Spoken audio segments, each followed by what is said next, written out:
Hi, I'm Miss Hearn. Let's get started. In this video, we're going to work on a few problems from the Intermediate Algebra Final Exam Review. And in particular, we're going to focus on the exercises involving rational expressions. A rational expression is just a fraction with variables. The root of the word rational is the word ratio. And so fractions are ratios, and in this case, ratios of polynomials. In order to simplify rational expressions, we're going to factor them and reduce. In order to add or subtract them, we'll have to find a least common denominator like we do with regular fractions. In order to multiply them, we want to multiply straight across like we do with regular fractions, but we reduce first. So once again, we're going to want to factor. And in order to divide, we're going to use the same idea as dividing fractions. We're going to keep, change, flip, or in other words, multiply by the reciprocal. So let's look at a few examples. In number 32, we're going to simplify 4x squared minus 25y squared divided by 10y minus 4x. When factoring polynomials, always check for a GCF first. I'm going to look at the numerator in the top here, and I don't see a GCF. There's nothing that can divide evenly into both 4x squared and 25y squared. So in that case, you look at the number of terms. It's a two-term polynomial, and it appears that it fits the pattern of a squared minus b squared, a difference of squares. Because 4x squared could be thought of the quantity 2x squared, and 25y squared, well, that could be thought of as the quantity 5y being squared. So that fits a pattern of a difference of squares, so it's going to factor into conjugates. The same two terms, 2x and 5y, but with the opposite sign in the middle. So 2x minus 5y, 2x plus 5y. In the denominator, we do have a GCF, 10y minus 4x. We can factor out a 2, and that's going to leave behind 5y minus 2x. Now, ideally, we're looking for having the same factor in the top and the bottom in the numerator and denominator. So in order to see if 5y minus 2x kind of matches up with one of these two, I'm going to rewrite it with the x first. So I'm going to write it as negative 2x plus 5y. Now when I do that, I see this does not match up exactly with either of the two factors in the numerator, but it's possible that we might have the opposite. So if you want to see if you have the opposite, what you could do is factor out a negative. So I'm going to factor out a negative 1. So in the denominator here, we're going to have 2 times negative 1 times factoring out the negative leaves behind a positive 2x and a negative 5y. So what that means is now 2x minus 5y does match up. So that was the opposite. And so now we can cancel out the factors that are in common. In other words, 2x minus 5y goes into itself once and once. And what's left behind here is 2x plus 5y over negative 2.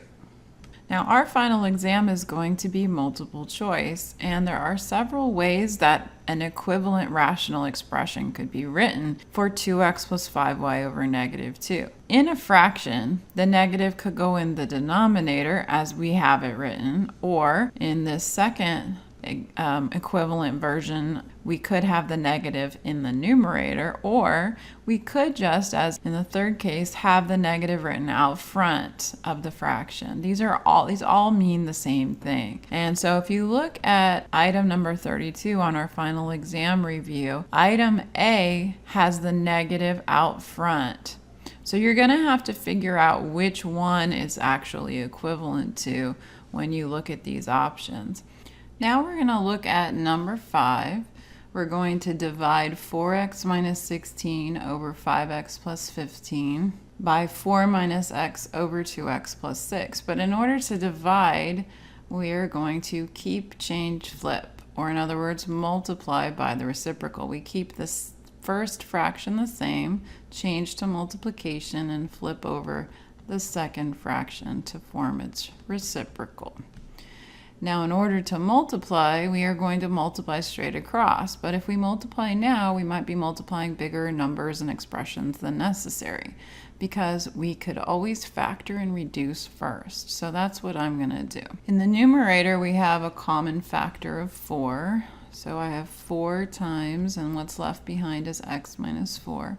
In the denominator, a common factor of 5, leaving behind x plus 3. Then on the right, we have a common factor of 2, leaving behind x plus 3.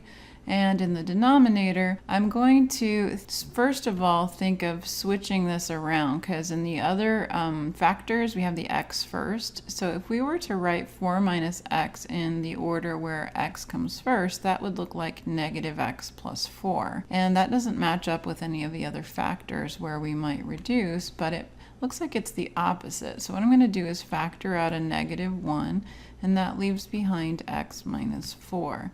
So now we do have factors that match up. So before we multiply straight across, we can just go ahead and reduce now. So x plus 3 goes into x plus 3 once, x plus 3 goes into x plus 3 once, and x minus 4 goes into x minus 4 once, x minus 4 goes into x minus 4 once. So now we'll multiply straight across. And we have 4 times 2 is 8, and 5 times negative 1 is negative 5, or negative 8/5. Next, we're going to perform subtraction on rational expressions. Here we have 7x minus 4 over x minus 3 minus 13 minus 3x over x minus 3. You need a common denominator to add or subtract fractions, and we have one. So all we have to do is subtract the numerators. So I'm going to write this as 7x minus 4 minus 13 minus 3x. Make sure to put the second numerator in parentheses just to remind yourself that you have to distribute that negative. But the denominator stays the same when we subtract, so that's just going to be x minus 3. So now I'm going to distribute the negative through the parentheses, giving me 7x minus 4 minus 13 plus 3x over x minus 3. Now I'm going to combine like terms. 7x and 3x is 10x.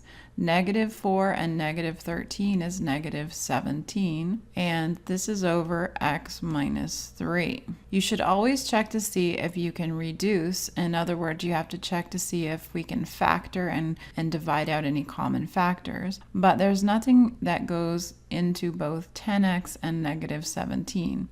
That can't be factored.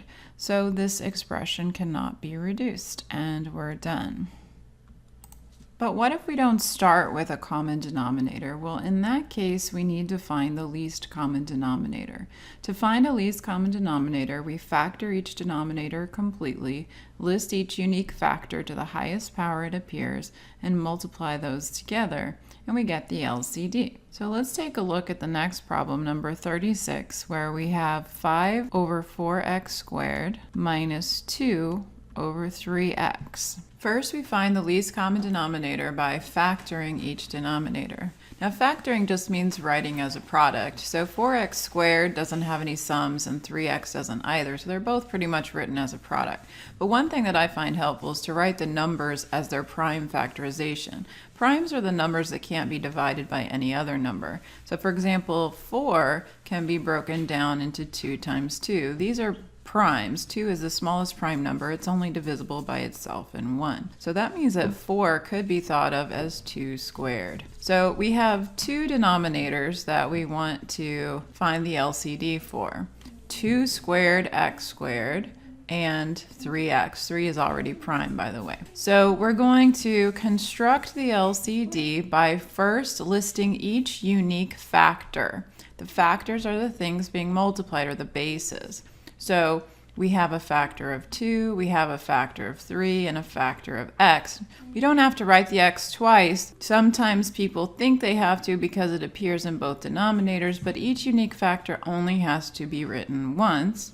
But these have to be written to the highest power that they appear. 2 appears to the second power. 3 appears with no power. It's a power of 1, but we don't need to write it. X appears to the power of 2 and the power of 1. The higher of the two is 2. So your least common denominator is going to be 4 times 3 times x squared, or 12x squared. So our next order of business is to write equivalent fractions. Fractions that have the same value as the original fractions, but with our new denominator. So you look at, say, 5 over 4x squared. What would we have to do to 4x squared to get it to look like 12x squared? We'd have to multiply it by a missing factor of 3, but we can't do that just because we want to. But what we can do is multiply the whole fraction by 3 over 3, which is really just multiplying it by 1. And so multiplying straight across, we would get the denominator we want, and in the numerator we would get 15. Similarly, to write 2 over 3x as something over 12x squared, we have to think, what would you multiply 3x by to get 12x squared? And that would be 4x. So we're going to do that in the top and the bottom. So we're really just multiplying by 1. 2 times 4x is 8x.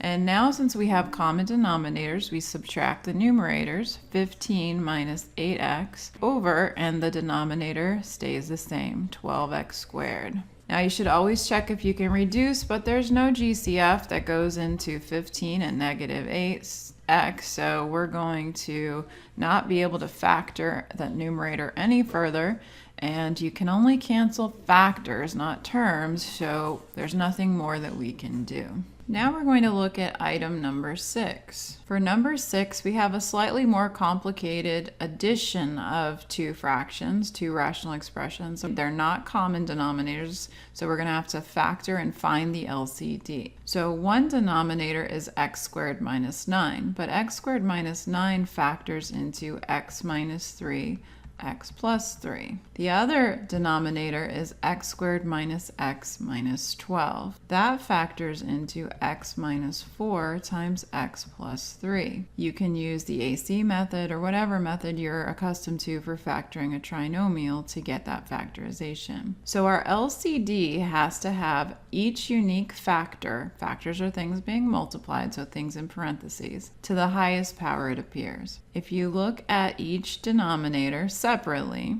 the first denominator has factors x minus 3 and x plus 3. The second denominator has a factor of x minus 4 and a factor of x plus 3, but we don't write it twice. It's enough that it was represented once. There were no exponents, so we don't need to put any exponents in this least common denominator. Let's use this least common denominator to write equivalent fractions. To write 2 over x minus 3, x plus 3 over our new denominator, we need to multiply both the numerator and denominator by x minus 4, the missing factor.